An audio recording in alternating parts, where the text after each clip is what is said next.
Abrazo. Bueno, bienvenidas a todas. Realmente para mí un gusto volver a compartir con ustedes esta segunda etapa. Eh, Seguramente que el discurso hecho va a ser que esta etapa se va a pasar volando, como toda segunda etapa del año, pero bueno, vamos a tratar de sacarle el mayor jugo posible. La idea es que el encuentrito de hoy, ahora les voy a compartir un poco las observaciones del cómo vi los parciales, y después a las 19 ya les va a llegar a su mensajería interna ya la corrección personal de su parcial. Pero bueno, me alegro en serio muchísimo de verlas de nuevo. Tenemos este encuentro asincrónico porque, bueno, cuando tuvimos los profes que presentar nuestros calendarios de presencialidades y de sincronicidad o asincronicidad, ya habían en la organización, ya el 9 de agosto estaba medio complicado para la presencialidad. La macana es que la semana que viene, justo el lunes, tenemos tenemos Feriado. Exacto, feriado. Así que creo que nuestro primer encuentro presencial va a ser el 23, pero bueno, por eso quería hoy tenerlas en este Meet, en este Zoom sincrónico. Primero, como les decía, para explicar un poquito cómo vi los parciales, algunas apreciaciones en general de las pautas que habíamos dado y cómo fue respondiendo y qué impacto también formativo para mí, para ustedes del parcial. Y después vamos a retomar, por eso no quiero cargosearlas demasiado, simplemente con lo que habíamos empezado a ver la última clase, que la hicimos a propósito, para redondear, y empezamos a ver la tercera corriente, que era la corriente anglófona, que es la que más nos va a interesar a nosotros, que es donde se va a asentar la filosofía de la educación. Ya vimos la corriente alemana, donde estaba afincada la pedagogía en la contemporaneidad. Vimos la corriente francesa, que es la que se hace cargo de la ciencia y después de las ciencias de la educación, y habíamos empezado justamente a ver que para mí se los agradezco las que estuvieron presentes en el último encuentro presencial, para mí fue riquísimo la charla que tuvimos a calzón quitado, como se dice en el campo, pero me encantó. De hecho, me ayudó muchísimo cuando corregí sus producciones del parcial, que ahora ya empiezo. Me ayudó también mucho a ver qué distintas que son, pero también cómo cada una tiene su espíritu crítico a su manera, con su formación. Lo primero que tengo que decirles, pero no como una cuestión general para endulzar el oído, pero todos los parciales, los 12 que tuve conmigo, que me entregaron el 5 de julio, que me enviaron, algunos me enviaron unos días antes y otras ese mismo día que teníamos el turno hasta el mediodía, todos están aprobados, pero no es que todos están aprobados porque es una nota general, no, cada uno, cuando le llega a las 19 a su correo van a ver las observaciones, pero en general les puedo asegurar que los temas que tratamos y que yo les planteé como desafío en esas como 3 grandes consignas, con esto de, más allá de que uno podría haber colocado una nota, digamos, respecto a cada uno como una valoración de calificación, lo que más me interesó justamente es esto, de que en realidad están aprobados cada uno, pero sobre todo están aprobados porque en esencia, aun cuando haya puntos que no estén bien, porque algunas tienen puntos que no están bien, o que hay que releerlos, o que hay que repreguntarse, la esencia del parcial, que es este primer cuestionamiento, está muy bien abordado. Voy a empezar por el primero. El primero es, a ver cómo se puede decir, un clericó, hay para todos los gustos. Hay desde ejemplos comunes, conocidos, hay otros que, digamos, este que trataba, ¿se acuerdan que el primer punto era comentar 3 mitos que tengan que ver con educación, Y después, el segundo punto de ese mismo tema era justamente el caso de un logo, ¿m? O de logos, que tuvieran que ver con las prácticas educativas de los últimos 50 años, pero que hoy uno podría decir todavía están presentes. Entonces, voy a este primer punto, porque me interesó mucho, si bien hay ejemplos que son comunes, que más de uno puso el mismo ejemplo, no porque se copiaran, lo podían haber hecho todos el mismo ejemplo, no es el problema, sino hay algo que en realidad por ahí me interesa para cuando cada uno le llegue su trabajo, vea por qué en algunos casos, ante un mismo ejemplo, está claramente que ustedes demostraron un mito y cómo en otros, poniendo el mismo ejemplo, no terminaron de descifrar el mito. Entonces, ¿a qué voy con esto? Hay en algunos trabajos, por ejemplo, voy a colocar el que salió en el 89%, ¿sí? Que es el tema del castigo. Bueno, del castigo hay para ser dulce. Hay un montón de ustedes que pusieron mitos respecto del castigo o de los castigos, capaz que ya no actuales. Algunos que pusieron muy bueno, me lo contó mamá, me lo contó mi abuela, mi tío más chico me contaba que esto le pasaba en su casa, o sea, en la escuela, ¿no?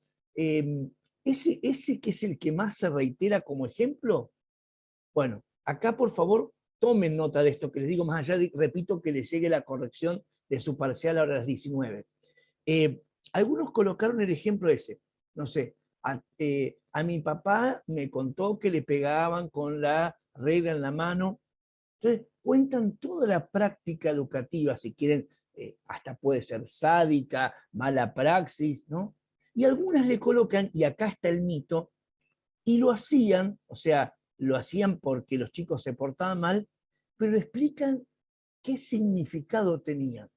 Por ejemplo, si le pegaban en el coso porque no habían hecho la tarea, era porque, y acá viene el mito, digamos, porque eso implicaba que nunca más lo iba a volver a hacer.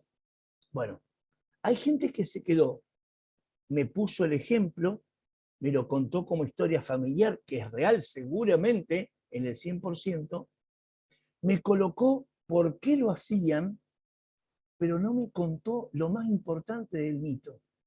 ¿Para qué se hacía? O sea, una vez yo le pegaba con la mano al nene en el coso porque se había portado mal. Ahora me falta lo más importante del mito, que es el significado. ¿Para qué se hacía? Por ejemplo, una de ustedes tomó el ejemplo que yo di, que no está mal porque después lo ayornó en su familia, pero ¿se acuerdan? Al chico que nacía zurdo se le ataba la mano atrás para que escribiera con la derecha. Entonces, digamos, el para qué era, para que aprendiera a escribir con la mano correspondiente, con la mano correcta. O sea, lo más importante del mito, aunque uno cuente algo de antes o de ahora, es no solamente decirme, el mito es esta anécdota, el mito es esta leyenda, ¿no? Sino lo más importante está en el para qué. O sea, se hacía por esto, pero el mito se construye cuando dice, y la finalidad era corregir tal cosa. La finalidad, a ver, una me puso muy interesante, ¿cómo era? La formación de la bandera. Bárbaro, la formación frente a la bandera que se hace en los colegios hasta el día de hoy, en muchos colegios públicos, privados o estatales, ¿no? En general eso es una práctica educativa. Ahora, si yo coloco la formación de la bandera, que hay que estar derechito, bla, bla, bla, bla, y si alguno no está con esas condiciones, derechito, callado, tal cosa, por eso es un mal ciudadano, ahí se construye el mito. Entonces, siempre acuérdense esto importante, sea en el ámbito educativo, que es el que estamos tratando nosotros en filosofía de educación, sea en cualquier otro ámbito. El mito no es la anécdota, el mito es, esta es la anécdota, esta es la leyenda. Fíjense que muchos mitos son leyenda, pero tienen que decir para qué. Hubo una, no voy a decir quién, porque la que se lo digo lo vas a ver, digamos, pero que contaba, dice, me contó mi tía, mi mamá, mi abuela, que decían que en el colegio de las monjas había una monja muerta. Entonces, algunos para asustarme, porque yo iba a entrar al colegio de las monjas, me decían, vas a ver, en ese colegio hay un fantasma, una monja muerta. Lo decía gente de... Y ella misma, una de ustedes me comentan la misma anécdota, dice, y yo, entonces, ¿qué hice? Le pregunté a muchos de distintas generaciones de esa escuela de monjas si era cierto, y me dijeron que no. Automáticamente se cae el mito. Ahora, si ustedes me hubieran, si la que me escribió eso me hubiera dicho, muchos de mis amigos de afuera, de que no fueron nunca al colegio de monjas, me dicen, mirá que en el colegio de monjas hay una monja muerta que es un fantasma, bla, bla, bla. Y consulté a muchos que fueron a ese colegio, y aunque no la vieron, me dicen, sí, mirá, te da un miedo bárbaro, siempre estamos pendientes de eso. Ese es el mito, el construir el miedo por tal cosa de los que están adentro. El mito nunca se construye desde afuera, el mito lo construyen los de adentro. Por eso me encantaba que muchas de ustedes, el 90%, contaron historias familiares, pero la leyenda en sí tiene sentido en el mito cuando le agregan el para qué. Esto se construye como leyenda o es algo que puede haber pasado, pero tiene una finalidad, para que aprendas tal cosa, para que nunca más lo vuelvas a hacer, para que te corrijas. O sea, el mito siempre tiene, como ustedes lo vieron desde chica, las fábulas, una moraleja.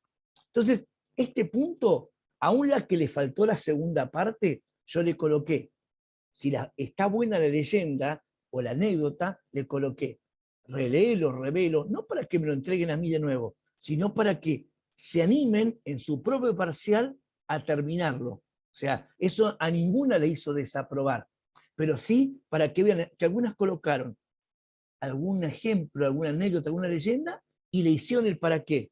Y en el segundo ejemplo contaron otra anécdota, otra experiencia, otra leyenda, y le faltó el para qué. No olvidarse eso. Después, en los logos, el 99% excelentes, excelentes. ¿Se acuerdan que el logo era? Puede ser una práctica, un valor, un consejo, y lo más importante que hemos dicho que podía haber pasado en los últimos 50 años y que hoy todavía siguiera vigente. Bueno, acá dieron ejemplos maravillosos. Entendieron, salvo alguna puntual que por ahí le faltó algo, pero en general ese punto estuvo mucho mejor que los mitos. Si bien los mitos eran 3, repito, a muchas les faltó el para qué, para construir el mito. En cambio, la segunda parte que decía era citar un logos, es decir, salvo creo que una de ustedes, o dos, medio que se le embarró la cancha, porque para que sea logo, acuérdense, tenía que ser o un valor o una práctica educativa, pero la ventaja más importante, recuerden que el logos tenía que tener un valor moral. O sea, no puede haber un logos malo. Entonces, hubo dos de ustedes que en el logos, en realidad, contaron algo, pusieron una experiencia, pero en realidad faltó lo más importante, que el logos nunca puede ser negativo. Tiene que ser un llamado de conciencia, tiene que ser un valor. Por ejemplo, un logos nunca puede ser un antivalor. Aunque no fuera en educación, la gran diferencia entre el mito y el logos es que el mito podía darme una moraleja, ¿no? En cambio, el logos en sí tiene que ser una práctica educativa, tiene que ser un valor, tiene que ser un llamado de conciencia real. Entonces, pero en este punto, creo que, repito, salvo dos casos, que creo que lo que colocaron lo entendieron como al revés, o sea, pusieron un llamado de atención, pero lo hicieron de manera negativa, en general este punto está bien. Vamos a uno que a mí me interesó mucho, que era, que les había dado, ¿se acuerdan? 2 textos de una compañera de ustedes, cruzada, ¿no? De cuando se hizo el foro, y les había hecho 1, 2 o 3 subrayados. Bueno, acá me parece que la macana me la mandé yo. O sea, en general, muy bien las apreciaciones. Creo que el punto más fuerte del trabajo de todas, sin excepción, de todas, cada uno a su manera, ¿no? Fue este punto.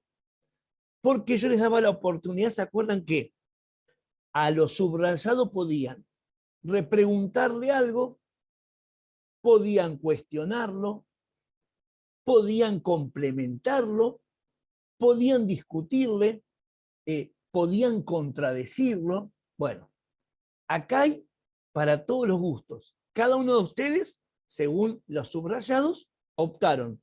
En uno le repreguntaron, en otra hicieron como un aporte, o sea, coincidieron con lo que la compañera había colocado, pero aparte lo enriquecieron. Ese punto fue el que más me gustó. Lo único, le decía que yo acá me mandé una macana.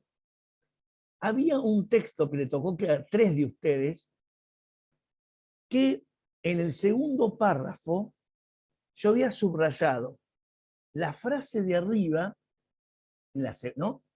Que continuaba en otro subrayado abajo. Por ejemplo, que decía algo así que usted capaz lo tiene adelante. Uno que decía, los ciudadanos críticos, reflexivos, responsables, ¿no?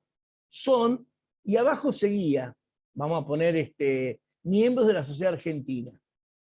Entonces muchas me analizaron la primera frase, ciudadanos críticos, responsables, y me hicieron otro trabajo para la segunda frase, los ciudadanos de la ciudad argentina.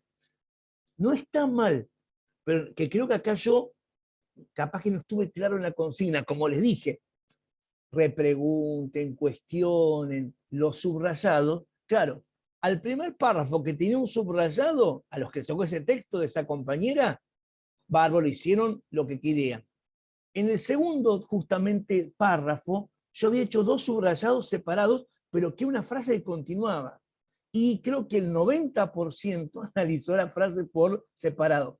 No es tan mal, son coherentes, porque lo que le criticaban a la primera se puede continuar.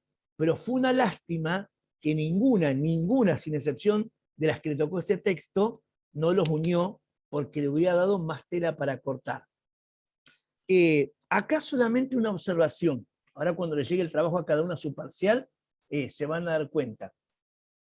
Hay en un texto que tenía, decía, el ciudadano, y ponía 4 características del ciudadano: reflexivo, crítico, etcétera, etcétera, etcétera. Y hubo algunas de ustedes que es como que contrapusieron. ¿Se puede ser crítico y también solidario? Y en realidad, fíjense que la que les tocó ese texto lo van a rever. Usted tiene su propio parcial adelante, pero cuando vean, cuando les llegue mis observaciones, ¿no? Se van a dar cuenta que en realidad hay 2 que colocaron de esta manera, contrapusieron los adjetivos del ciudadano. Y la idea no era esa, era justamente que ustedes analizaran los 4 objetivos, o si quieren, eligieran un adjetivo si les parecía. ¿Por qué se puede ser crítico? ¿Por qué se puede ser solidario? ¿Por qué reflexivo? Pero nunca contraponerlos. Porque es como que yo les dijera, el Chubut es una provincia rica, marina y, no sé, y minera. Pero no les pongo que ustedes contrapongan rica con minera. ¿tá? La idea era que analizaran todo eso. Repito, eso no invalidaba el análisis que hicieron, está bien, pero por ejemplo, esa repregunta a las que lo hicieron, se las coloqué, digamos, como desacertada. No corresponde para que tengan la idea de conjunto. Y por último, en el parcial, aparecía el punto respecto de ese micro videíto que les pasé de YouTube.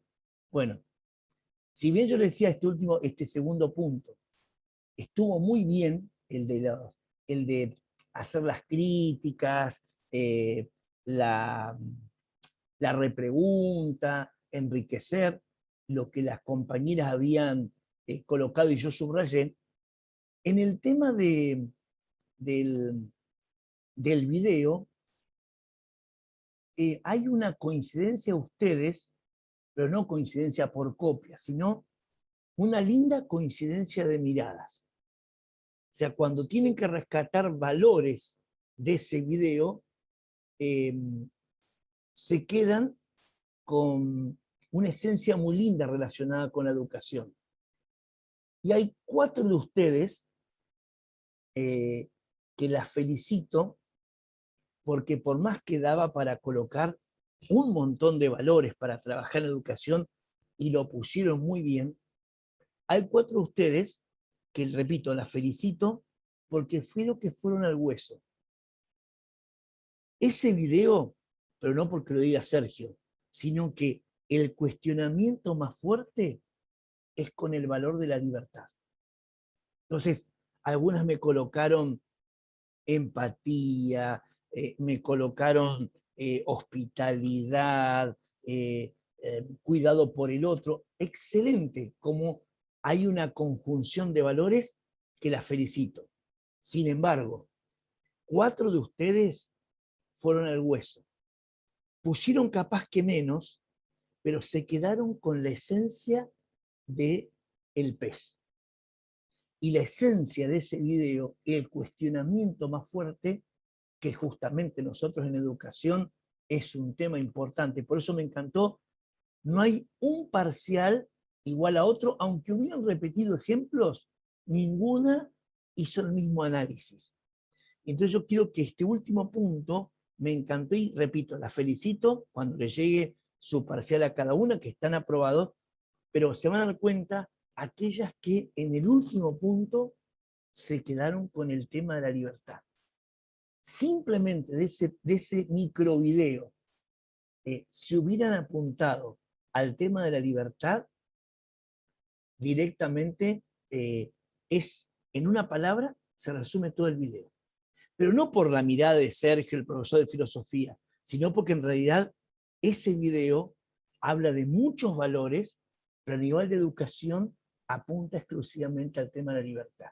Entonces, la que me colocó otros valores que, repito, están muy bien, anótense en su parcial cuando les llegue, ¿no? O vean de nuevo si quieren el videíto, y anótense, no olvidar libertad. Repito, no porque lo diga Sergio, sino porque les va a interesar o les va a ayudar mucho entender de todo lo que pusieron que no está mal, por qué la libertad, incluso si quieren, repregúntenselo ustedes, o si queremos, cuando el 23 nos encontremos cara a cara, como es tan cortito, lo podemos hasta ver juntos y ver el por qué la libertad es el valor bandera que tiene justamente ese video.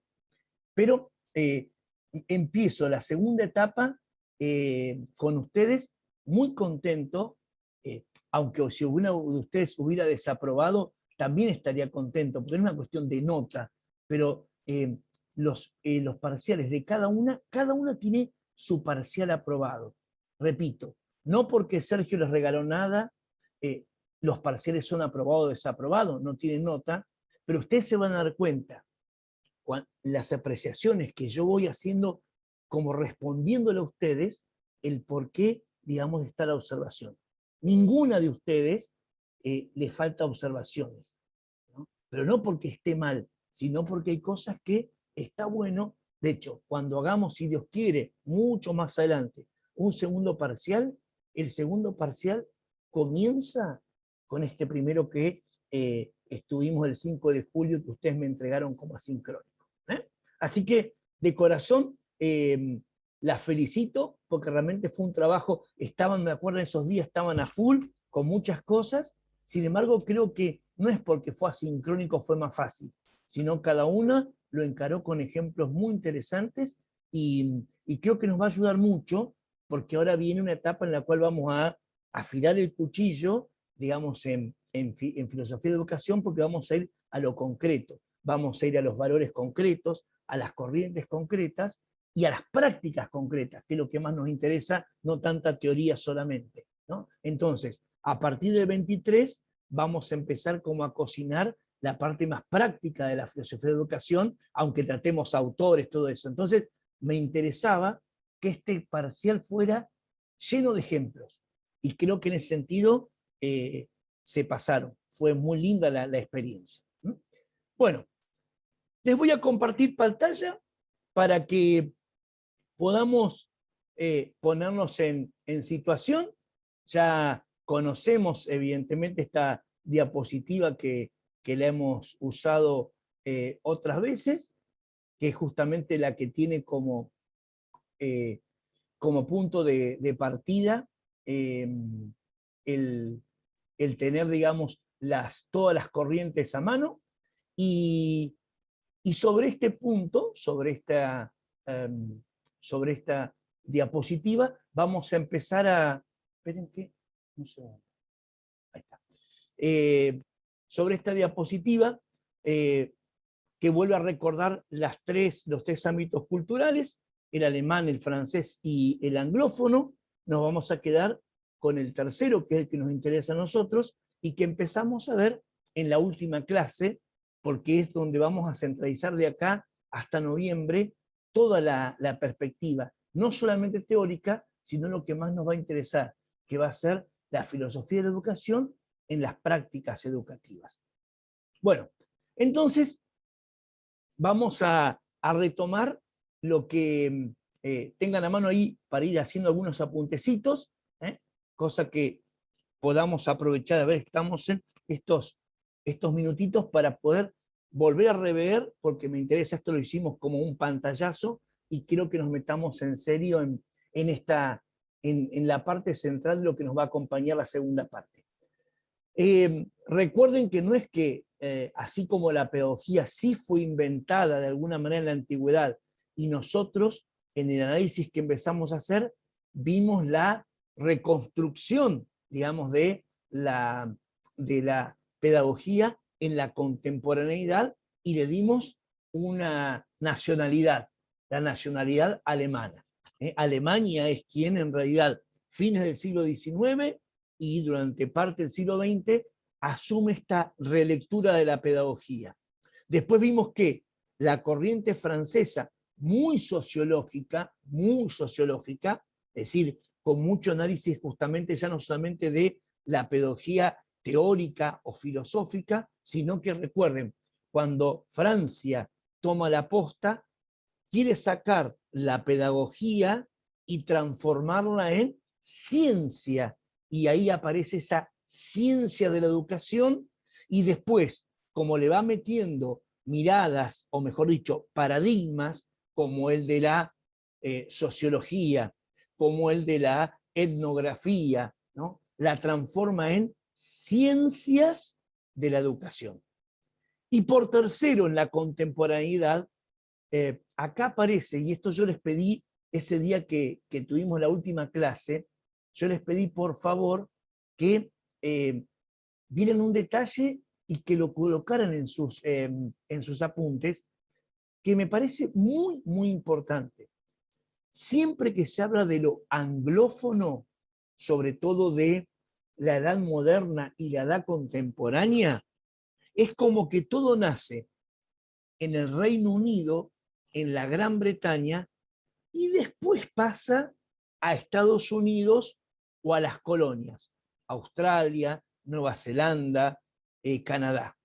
Acá es uno de los pocos casos, esto subrayen los apuntes, porque este cambio, digamos, de dónde nace, por más que sea anglófono, la parte educativa contemporánea, que en lugar de ser Gran Bretaña, donde nace la tradición anglófona que va a darle cabida a la filosofía de la educación, es Estados Unidos. O sea, es como una excepción. En lo anglófono, sea el cine, lo artístico, lo cultural en general, las corrientes políticas, la sociología, la economía, el mercado, siempre era, incluso fíjense la revolución industrial, siempre nacía, si fuera en la cuna anglófona, siempre el Reino Unido, y después pasaba a la primer gran colonia, después transformada en estados, que es los Estados Unidos. Y a las próximas colonias importantes, Australia, Nueva Zelanda o Canadá.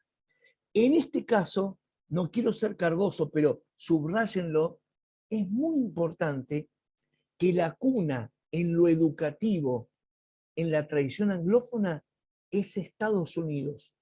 Después pasa a la Gran Bretaña y en un tercer momento de cascada llega a Australia.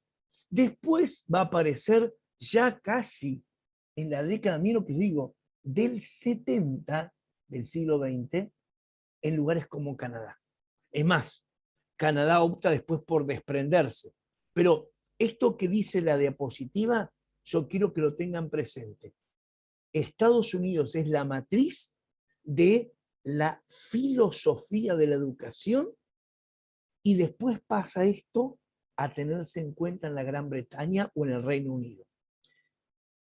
¿Y en qué se basa esta filosofía de la educación? Ya no es solamente como la pedagogía, es la filosofía, los valores aplicados a la educación. No es la ciencia de la educación, que es, veo la realidad que circunda la educación y me empiezo a preguntar cosas. No, no. Acá directamente es, anoten los apuntes, el hecho educativo, y acá les nombro tres cosas que no están en la diapositiva. ¿Qué es el hecho educativo en esta filosofía de educación? Tres cosas, anótenlas. Es la institución escuela, o sea, el hecho educativo es la institución escuela,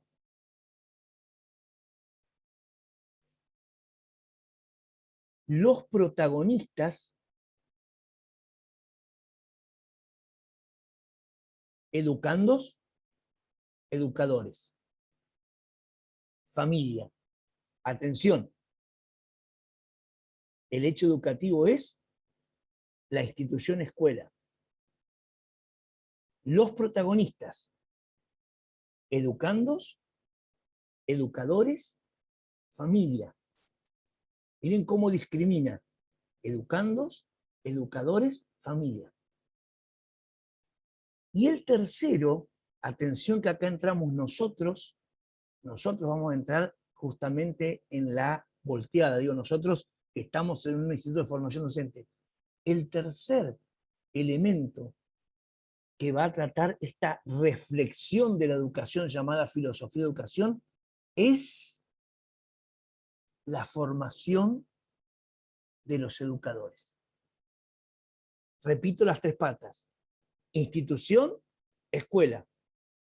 Protagonistas, educandos, educadores, familia. Tercera pata, la formación de los educadores. Sobre esas tres cosas va a reflexionar la filosofía de educación que está parida, que está gestada en el Reino Unido. Y ahí es como que termina la gran matriz. Ahora bien, fíjense que la diapositiva aparece ya el segundo paso, digamos, o sea, aparece en este segundo paso el cómo va a ser esto, bajo qué influencia en Estados Unidos van a ser y no en Gran Bretaña. Atención con esto. Así como Francia había tenido su ilustración en la razón, el famoso iluminismo. Repito, coloquen, para que hagan la comparación. Así como Francia tuvo un periodo llamado ilustración, que era la etapa del llamado, anoten, iluminismo, donde lo más importante para los franceses era la razón. Todo. La religión había que supeditar la razón. Los afectos a la razón. la manera social o política de moverse a la razón. Solamente la razón, de ahí viene lo de iluminismo, iluminaba todo. Ahora bien, acá en la diapositiva de ustedes dice que la filosofía de la educación en Estados Unidos nace bajo la influencia de la Ilustración, pero la Ilustración versión anglófona. ¿Y qué va a ser la Ilustración versión anglófona? ¿Va a ser como la francesa? ¿Va a ser la razón la que va a iluminar? Acá atención. No, va a ser, y una palabra que utilizamos desde que las conocí a ustedes este año, anótenlo, la Ilustración anglófona se va a basar en el cuestionamiento, no en razonar, sino en cuestionar. ¿Se entiende? ¿Se entendió esto? ¿Las confundí mucho? Sí, profe. Se va Bueno, entendiendo, se va entendiendo. Bueno, entonces, ustedes... Profe, se entiende. Gracias. Bueno, entonces esto es importante. Los franceses tenían una manera de hablar de ilustración. Le llamaban iluminismo y colocaban todo en la razón.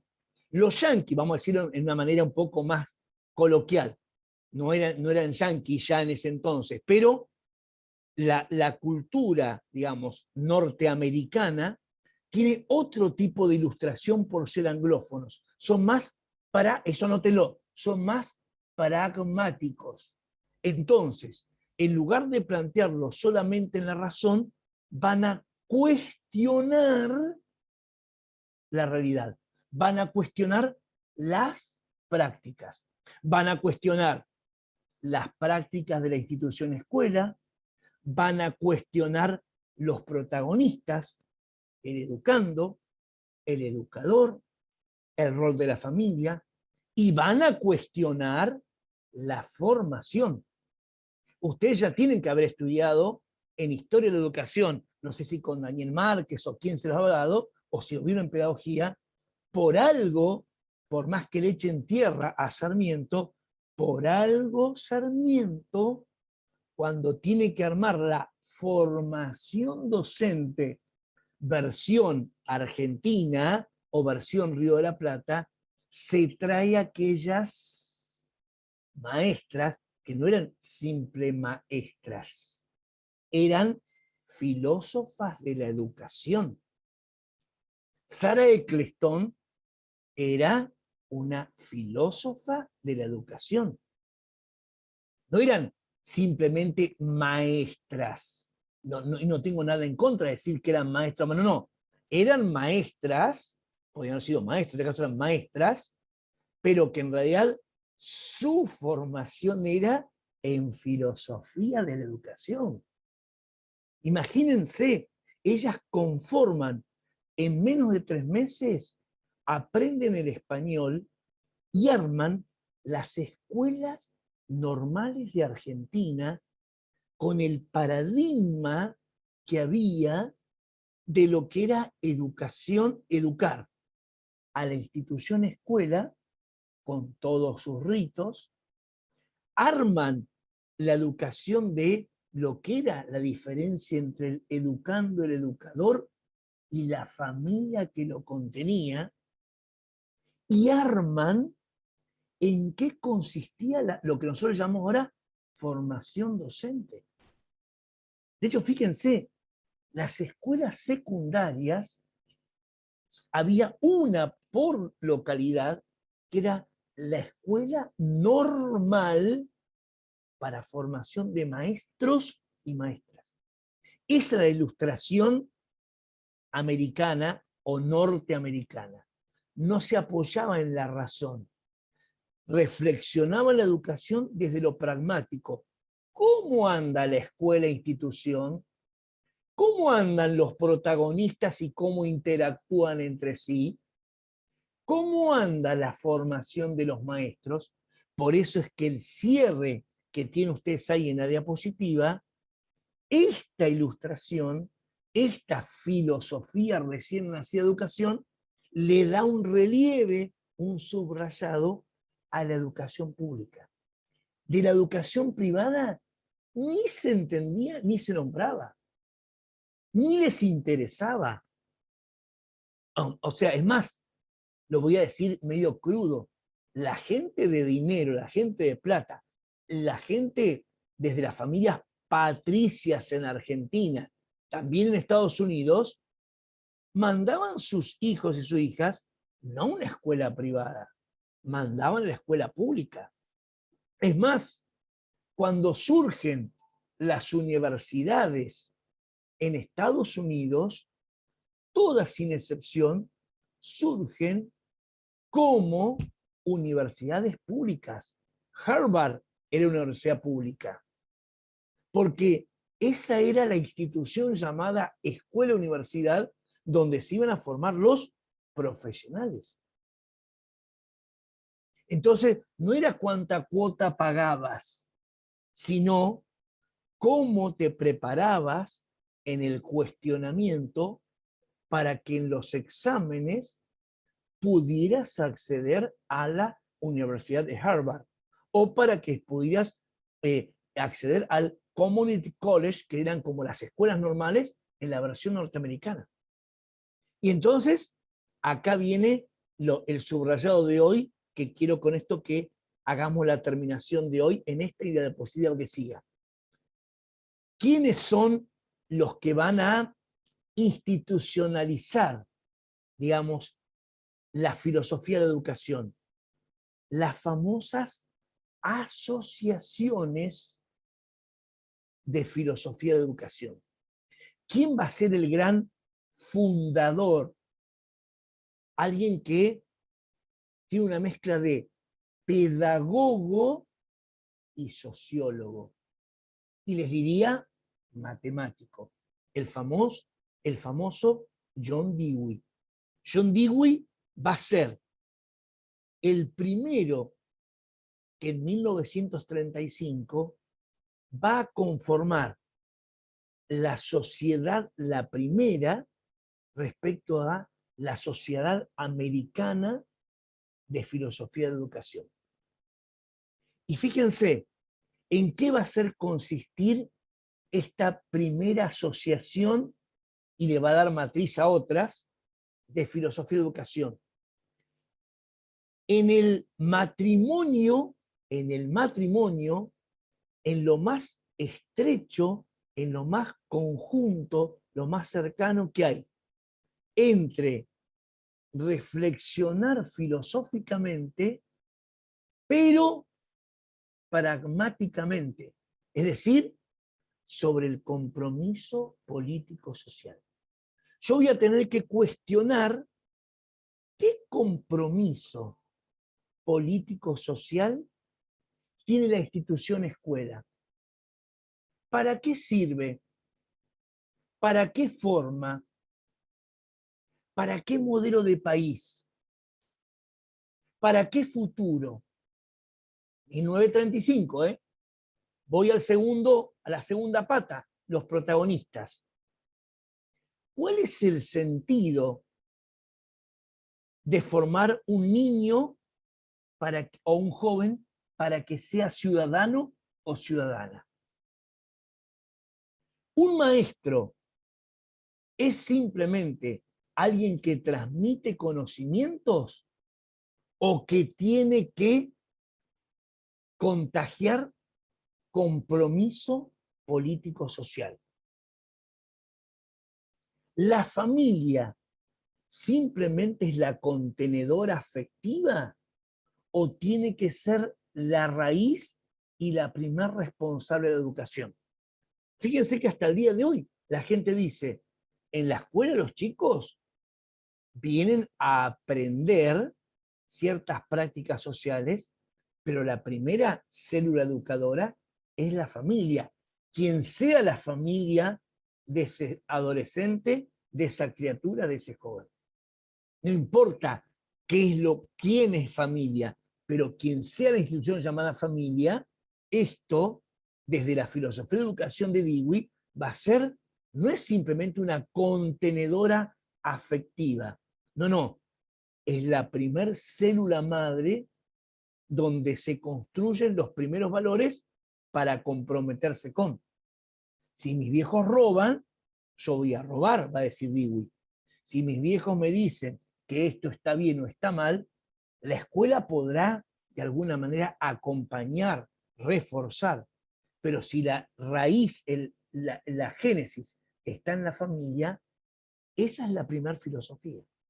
Y por último, este matrimonio, esta unidad estrecha, va a decir, che, y la formación de las maestras, y la formación de los maestros, y después en un posterior, y la fundación de los profesores, ¿es simplemente reproducir una currícula?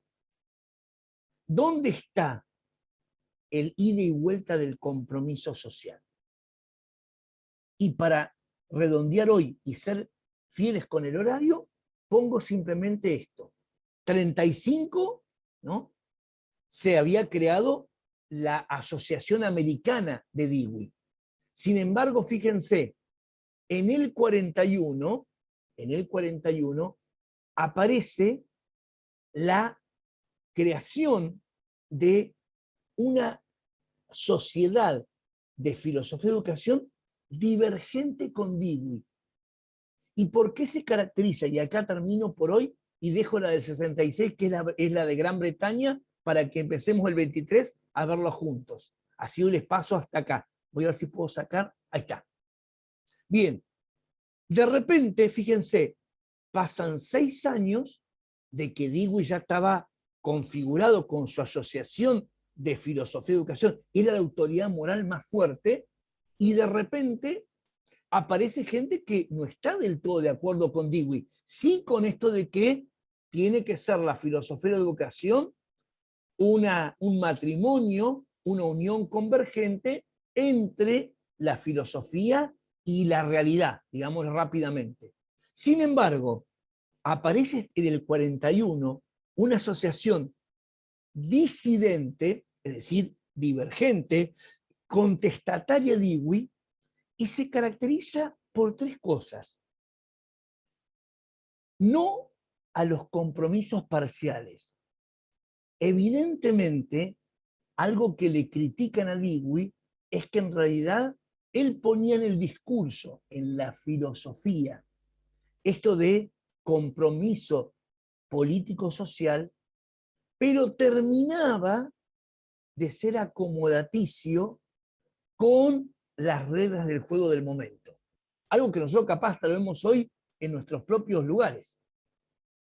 Lo segundo, esta sociedad divergente habla de criterios estrictos.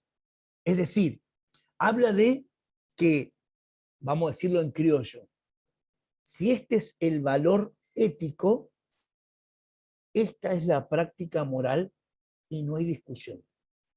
Si yo digo que en realidad robar está mal, yo me robe 10 centavitos sin que me vea mi prima o me atraque un banco, en la filosofía de educación la práctica es mala. Criterios estrictos, son, digamos, les diría, casi con una impronta de, esto anoten los apuntes, esta sociedad divergente tiene un gran componente religioso presbiteriano, anótenlo. La sociedad del 41 le coloca como condimento en muchos de sus fundadores un componente religioso protestante. ¿Se recuerdan ustedes, no sé si habrán visto ¿vieron alguna vez la familia Ingalls? Sí, profe. Bueno, ¿se acuerdan que la familia Ingalls vivía en un pueblito en el medio del campo y estaba el reverendo, que era el pastor, ¿no? Y esto de que había prácticas, digamos, que no se discutían. Bueno, se rezaba antes de comenzar tal cosa, o sea, había ritos, no es que no lo tengan los cristianos católicos, pero en realidad ese modelo religioso de la familia Ingalls se llama modelo presbiteriano. Es una de las iglesias protestantes más antiguas y más estrictas. Es la que tiene, o sea, como que la equivocación es casi como imperdonable. Bueno, y acá termino con hoy para no robarles más tiempo, porque estamos pasados 2 minutitos, esta corriente divergente con Dewey tenía criterios, si quieren, ya de alguna manera que estaban con un tinte religioso protestante presbiteriano. Anoten, si les sirve como dato, modelo similar a la familia Ingalls, ¿no? Y por último, y terminamos, esta sociedad, y acá no quiero extender, así empezamos con esto cuando nos encontremos allá, establece un método analítico. Es decir, va a tener un método puntual por el cual se va a poder analizar la escuela como institución, los protagonistas y la formación de los educadores. En esto, acá vamos a, la vez del 23, cuando estemos en el presencial, ahí vamos a hacer, les voy a mostrar vamos a hacer como una lámina gigante, y ahí van a ver ciertos cruces, para que podamos como jugar con una especie como de mapa mundi, para que vean cómo eran los métodos analíticos.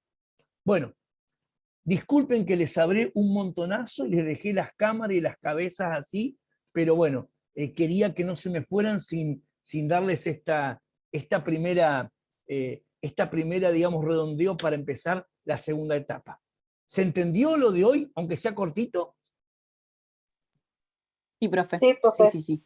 Bueno, entonces Sí, dos compromisos, acuérdense. Ahora, después de las 19, les va a ir llegando a sus correos sus parciales.